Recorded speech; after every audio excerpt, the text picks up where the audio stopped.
Good day, everyone. My name is Rachel Elaine Mapoy, a business administration student of Bulacan State University, Meneses campus, and I am here today to discuss with you one of our topics in NSTP, which is community and its nature.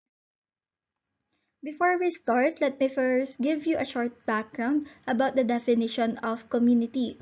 Pag sinabing community o komunidad, ito ay binubuo ng mga tao o grupo na naninirahan sa isang particular na lugar na mayroong magkakamukhang interes at gawi sa buhay.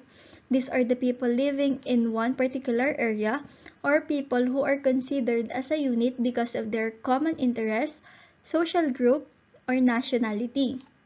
It may also be identified as a sensation and a collection of interpersonal relationships wherein people are forming groups or communities and maintaining them to meet common needs. For the objectives of this topic, at the end of this discussion, you should be able to understand the essential elements of community and community immersion, know the importance of community immersion, identify the different types of volunteers, and understand the values of volunteering. There are elements to be considered in a community.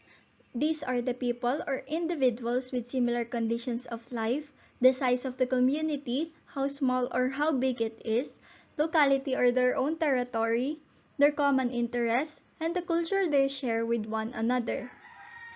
And also, within human society, there can be goals, values and resources, interests, desires, threats, and a variety of other factors that influence the personality of the participants and their degree of unity. Sila ay may mga pagkakatulad at pagkakaiba sa buhay.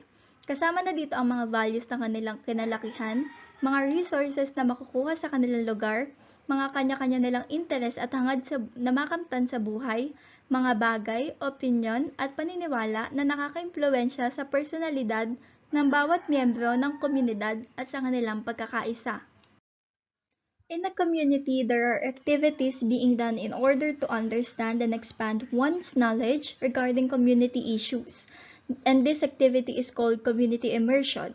It is an extensive study of becoming a potential leader, civic activist, or even a possible mentor on campus and field experience. This may help people develop certain life skills and help them reach others, support them professionally, and most importantly, make other members of the group see them as people. Ang community immersion daw ay isang malawakang pag-aaral na makakatulong sa isang tao na magkaroon ng potensyal na maging leader, civic activist, o mentor dahil ito ay paraan upang maimulat ang bawat isa sa problema at issue sa ating lipunan. Ito ay isang estratehiya kung saan hindi lamang tayo ina-expose sa problema ng komunidad, kung hindi tayo rin ay sinasali sa pagpapasya kung paano ang mga ito ay mairesolba. Sa pagkakaroon ng community immersion, mabibigyan tayo ng pagkakataon na makita at maranasan ang mga sitwasyon sa totoong buhay na ating kinabibilangan at pati na din ang hindi natin kinabibilangang komunidad. In community immersion, we may do home visits, living with selected families which preferably must have key informants, informal discussions with individuals or groups, sharing in household and community activities, attendance in social gathering, and assistance in production work. Dito ay may mapupulot tayong mga kaalaman at kasanayan mula sa ibang tao na makakatulong sa atin na maging isang responsable at may malasakit na mamamayan ng bansa o ng ating komunidad. Importance of community immersion. Community program is a social strategy in education and training designed to bridge the gap between theoretical instruction and the realities of community work through experiential learning. Ang community immersion daw ay mahalaga dahil nabibigyan tulay ang puwang na naghihiwalay sa theoretical na pagtuturo at realidad na kaalaman na matututunan lamang kung ito ay ating maranasan. Ang halimbawa nito ay ang pakikisama natin sa ibang tao upang ma-experience at malaman natin ang kanilang mga paniniwala, nakaugalian, saloobin at pamumuhay na hindi natin lubos na matututunan at maiintindihan sa ating paaralan lamang.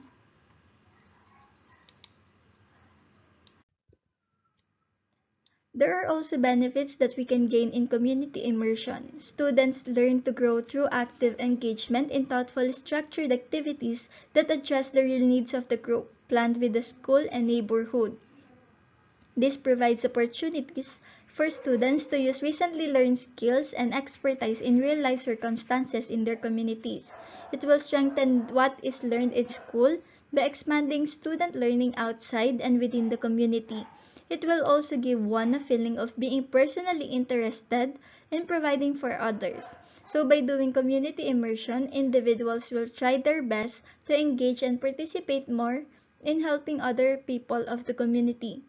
Through this, they may also gain social acceptance derived from the community relations and enhance their experiences by experiencing a real-world context to their studies. It may also help or give the opportunity to an individual to comprehend more the lives of people. After knowing the definition, importance, and benefits of community immersion, may we now move on to the working process of the Community Foundation. We have here the 6 items that are included in the working process of Community Foundation.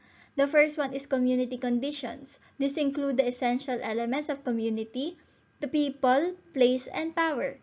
People are the one who engages and relates with the community, while the place is where the people of the community live. And lastly is the power. It is the one that influences other people that makes them adapt or have similarities in life. The second one in the working process of Community Foundation is interventions. It includes the policy and on-the-ground interventions started in the community. It is known as an intentional action to promote change that can be expressed in different ways depending on the needs of the community. In making an intervention in the community, observation alone is not enough. It needs thorough research to be able to propose a program that will not fall short of objectives. An example of community intervention is public health programs. Ito yung program na binibigyan pansin ang pangkalahatang kalusugan at pangangatawan ng mga tao. The third one is mechanisms of change. It is the process or steps responsible for a good outcome. For the mechanisms of change of the community, we have the widening participation and governance sa paraan na pakikisali ng mga member ng komunidad sa mga community activities and programs o kaya naman ay pagbibigay opinion nila sa magiging desisyon ng nakakataas na sa pamamahala ng komunidad ay mas nagkakaroon ng unity that leads to good outcome. Next, enhancing social network. By broadening the connection and acquaintances of the community members, they may be able to acquire new learnings and skills that may help the community itself to advance. And lastly, improving living conditions. By starting to improve your individual living condition, you may have the capability to contribute in making the community better. The fourth one in the process is the intermediate outcomes. It is the critical outcome that must occur in order to come up with the desired outcome or end outcome. It needs to achieve improved community conditions of people, place, and power, and also individual benefits, so that we can attain the fifth number in the process of community foundation, the long-term outcome. Long-term outcome of the community comprises community well-being and individual well-being. And under these long-term outcomes is the last item in the process, which is net saving. It is a net disposable income less final consumption expenditure. Next is the concept of community. The concept of community includes volunteerism. It is an act or practice of doing volunteer work in community service with the purpose of helping others without being paid for it. Individuals or organizations that provide volunteer work are the one who seeks the opportunity to share their time, talents, and skills for charitable, educational, emergencies, and other community activities that would help benefit others. Sila yung mga tao na hindi inaantay yung time na magkaroon ng opportunity to help, rather they are the one who seek or find opportunity to provide what they can share and give to others. Volunteering is is popular for learning talent, socializing, and enjoying fun. It may also be identified as an act of performing duties or providing support to persons or civic organizations. Many volunteers are qualified primarily in the field in which they operate, such as pharmacy, education, or emergency rescue. We have here four types of volunteers. The first one is skill-based volunteer. It refers to companies and individuals that are using their professional skills to assist non-profit organizations.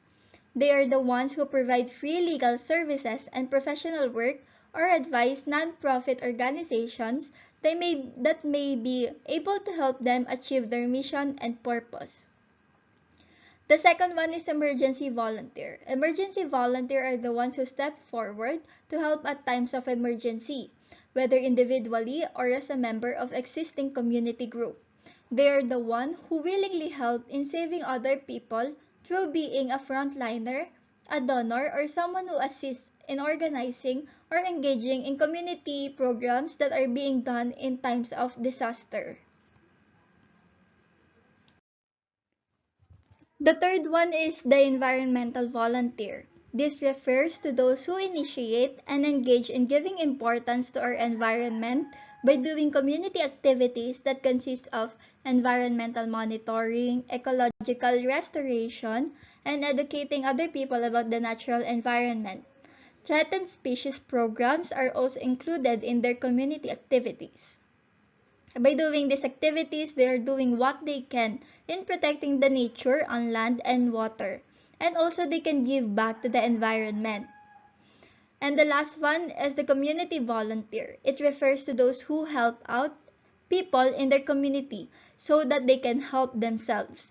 They are the ones who are doing community volunteering or community voluntary work in order to uplift and strengthen the community connection through activities that encourages its members to engage and be part of the volunteers that wish to attain community progress and growth, and also to achieve community betterment. An example of these activities are community feeding, community outreach, community cleanup, and many more. For the last part of our discussion, we have here the values of volunteering. Through volunteering, we may be able to connect more with our community. Kapag nagvo-volunteer tayo, mas napapatatag natin yung samahan ng isang komunidad dahil binibigyan tayo nito ng pagkakataon na makihalubilo at makipagkaisa sa bawat miyembro ng komunidad. By volunteering din ay nakakapag-conserve tayo ng funds for charities, non-profits, and other community organization sa pamamagitan ng paglalaan o pagbibigay natin ng time sa kanila. Bukod sa time maaari natin ibahagi sa kanila, mai-share din natin yung mga skills na mayroon tayo as an individual that may be able to help them in achieving their own goals in life. By imparting what we can do or by sharing what we have in life that they do not have. Besides, we can also benefit from these voluntary activities, for we can learn new things and be inspired by their stories. We also improve and develop our self-esteem and self-confidence by volunteering because it can give us a sense of purpose. Sa pamamagitan ng pag-volunteer, mafe-feel natin na may ginagawa tayong mabuti sa buhay, na we are important in this world for we have a purpose in life, and that is to help others without waiting something in return. It empowers us and gives us a sense of pride and identity. And lastly, by volunteering, we can meet new friends or new people that can strengthen our ties to our community and broadens our support network, exposing us to people with common interests, neighborhood resources, and fun and fulfilling activities. It can also be our way to make new friends. That's all for this discussion. Thank you very much for listening.